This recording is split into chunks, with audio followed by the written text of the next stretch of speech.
Hello everyone. ಇವತ್ತು ನಾನು ಗೋಧಿ ಹಿಟ್ಟಿನ ಹಲ್ವಾವನ್ನು ಮಾಡ್ತಾ ಇದ್ದೀನಿ. ಹೇಗೆ ಮಾಡೋದಂತ ನೋಡೋಣ. ನಾನು ಇದಕ್ಕೆ ಸ್ವಲ್ಪ ಬಟರನ್ನು ಹಾಕಿದ್ದೇನೆ. ಇದಕ್ಕೆ ತುಪ್ಪ ಹಾಕಬೇಕು. ನಾನು ಬಟರ್ ಹಾಕಿ ಮಾಡ್ತಾ ಇದ್ದೇನೆ. ಸೊ ಚೆನ್ನಾಗಿ ಕರಗಿಸ್ಕೊಳ್ಬೇಕು. ನಂತರ 1 ಕಪ್ನಷ್ಟು ಗೋಧಿ ಹಿಟ್ಟನ್ನು ಹಾಕಿ ಚೆನ್ನಾಗಿ ಫ್ರೈ ಮಾಡಬೇಕು. ಗೋಲ್ಡನ್ ಬ್ರೌನ್ ಆಗುವವರೆಗೆ ಫ್ರೈ ಮಾಡಬೇಕಾಗ್ತದೆ. ನೋಡಿ, ಈ ಥರ ಮಧ್ಯದಲ್ಲಿ ಮತ್ತೆ ಸ್ವಲ್ಪ ಬಟರ್ ಹಾಕಿ ಫ್ರೈ ಮಾಡಿ. ತುಪ್ಪ ಹಾಕಿದರೆ ತುಂಬಾ ಒಳ್ಳೆಯದು. ನಾನು ಬಟರ್ ಹಾಕಿ ಮಾಡ್ತಾ ಇದ್ದೀನಿ. ಓಕೆ, ನಾವು ಈಗ ಅದನ್ನು ಚೆನ್ನಾಗಿ ಫ್ರೈ ಮಾಡೋಣ.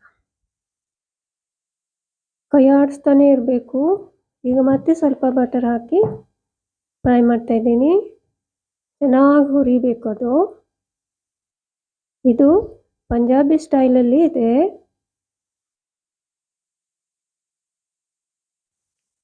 ನಾನು 1 ಕಪ್ ಗೋಧಿ ಹಿಟ್ಟು, ಅರ್ಧ ಕಪ್ಪು ಬಟರ್, ಅರ್ಧ ಕಪ್ಪು ನೀರು, ಸ್ವಲ್ಪ ಏಲಕ್ಕಿ ಪುಡಿಯನ್ನು ತೆಗೆದುಕೊಂಡಿದ್ದೀನಿ.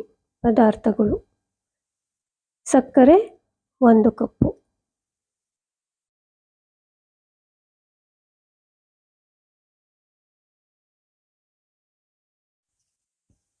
ನೋಡಿ, ಈ ಥರ ಚೆನ್ನಾಗಿ ಫ್ರೈ ಆಗಬೇಕು. ಈಗ ಸಕ್ಕರೆಯನ್ನು ಸೇರಿಸೋಣ.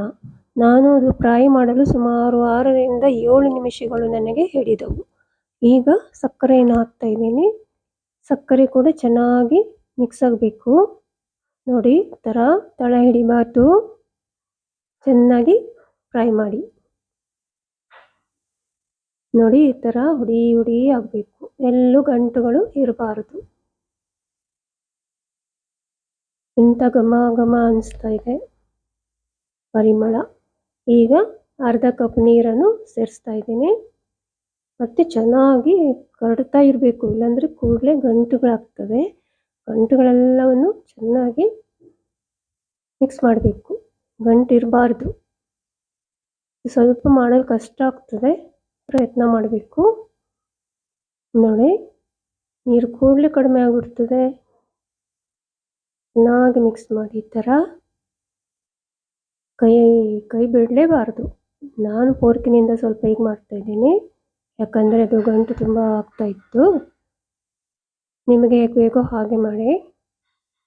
ನೋಡಿ, ಈಗ ಈ ಥರ ಆದರೆ ಸಾಕು. ಈಗ ಏಲಕ್ಕಿ ಪುಡಿಯನ್ನು ಸೇರಿಸ್ತಾ ಇದ್ದೀನಿ, 1/4 ಚಮಚದಷ್ಟು. ಈಗ ಚೆನ್ನಾಗಿ ಒಂದ್ಸಲ ಮಿಕ್ಸ್ ಮಾಡಿ ಉರಿ ಆರಿಸಿದರೆ ಆಯಿತು.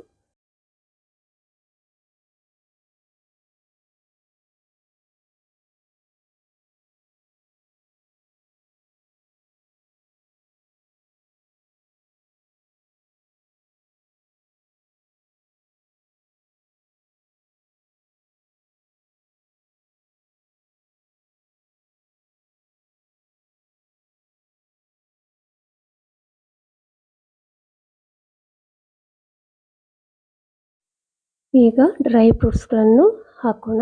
ನಿಮಗೆ ಇಷ್ಟವಾದ ಡ್ರೈ ಫ್ರೂಟ್ಸ್ಗಳನ್ನು ಸೇರಿಸ್ಬೋದು. ನಾನು ಬಾದಾಮಿಯನ್ನು ಸೇರಿಸಿದ್ದೀನಿ. ನಿಮಗೆ ಯಾವುದು ಬೇಕೋ ಅದನ್ನು ಸೇರಿಸ್ಬೋದು. ಮತ್ತು ತಣ್ಣಗೆ ಅಥವಾ ಬಿಸಿ ಬಿಸಿಯಾಗಿ ಸರ್ವ್ ಮಾಡ್ಬೋದು. Thank you for watching. Don't forget to like and subscribe.